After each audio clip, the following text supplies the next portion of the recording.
How many of you guys think of the United States military as a well-oiled machine, a machine that can execute its missions with precision? Now, let's hear about what Nazi Germany thought about us.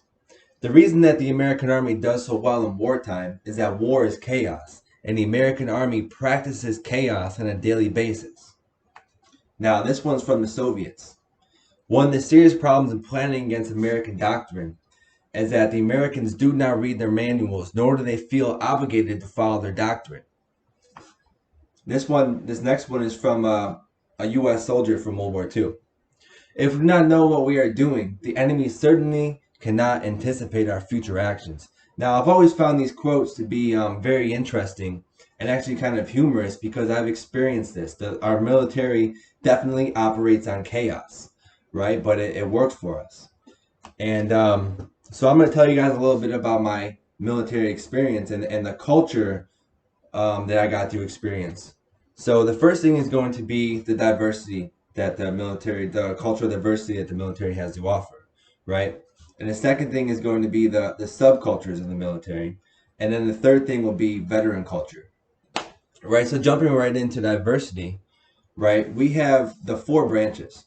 So right off the bat, you got the Navy, you got the Marine Corps, you got the Army, and you got the Air Force. It's four. So all those guys, they all operate on their own culture.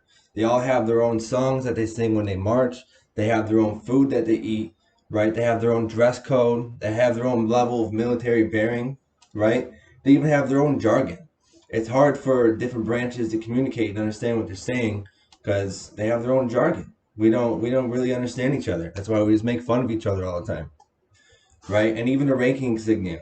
If you were to throw me into a situation with a different branch, then it's likely I'm not really going to know who people are because I don't know what their rank is, right? So the transition from the big culture, right, gave you a little idea of that. I want to talk to you guys about the subcultures that I got to experience. And the first one, which I was a part of, was the CB culture. And people would ask me, I tell them I'm in the Navy, and they would say, "Oh, what ship are you on?" Well, I'm not on a ship. I'm a CB, right? I'm a part of a construction battalion. That's what CB stands for, right? So basically, I would just tell them I'm a dirt sailor, and that's what we did. We dug foxholes and we lived in the dirt, you know. And so basically, I would just try to explain to people that we're more like Marines than anything else, and CBs we have our own unique struggles, you know. One of which is trying to do intensive construction labor, whether it's pouring a concrete slab, framing walls, putting trusses, sheathing a roof. We got to do all that while carrying around an extra 80 to 100 pounds of gear just to keep ourselves safe, right? Everything from our body armor to our ammo, our medical kits, our grenades, our flares, our strap cutters, whatever, our rifle always has to be on you, right? So it was a lot, and CBs we kind of got the camaraderie because we understand the struggle of each other. So another subculture I want to talk to you guys about is the special forces subculture, which actually was my favorite, and I was very privileged to be attached to these guys for two of my deployments to Afghanistan. And I love their culture so much because it's so laid back. Really, it's like a break from the rest of the military. Those guys get to grow their beards out. They kind of get relaxed in their uniform. They kind of almost do whatever they want to do because they're special forces. And when you're with them, you can kind of do the same. You know, so very cool being with those guys. And now that we talked about active duty culture, I want to jump into veteran culture, right? So one of the things with veteran culture is that it doesn't matter what culture you came from within the military, what branch, right? Once you're a veteran, you're in the veteran culture.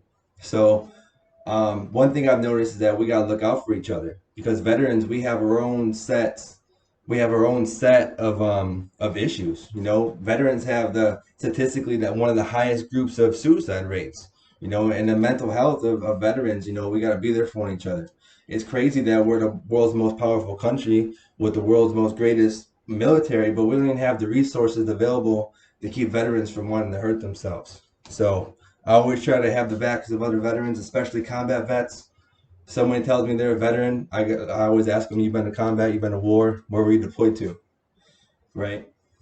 So there we go. So I've talked about the four branches of the military, right? I've talked about CB subculture and and special forces subculture that I got to be a part of. And also I talked to you guys a little bit about veteran culture.